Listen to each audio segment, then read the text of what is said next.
Hello everyone, how to create and change chart type in Excel. So let's start. First open your Excel, and here you can see I have data to student data of math subject.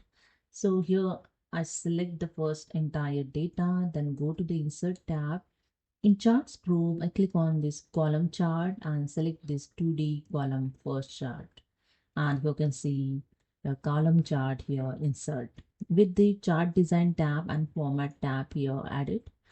If you want to change the chart style in chart design, you can see the chart style is available.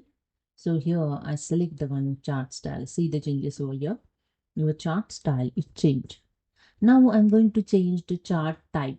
It's the same as in chart design. In type 2, click on the change chart type, and here the one dialog box is open to change chart type. Here are two tabs showing recommended chart and all chart. In the recommended chart, you can check here the different chart. You can check here your preview of your chart. Okay. And if you want to change the chart tab this, so then click on OK to insert it. Okay.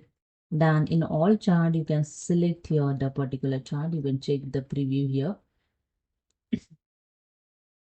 See here. So I select this one, waterfall, and click on OK, and you can see the chart type is changed to column chart to waterfall chart. So this is a way you can create and change chart type in Excel. Hope you understood. Subscribe the channel. Thank you.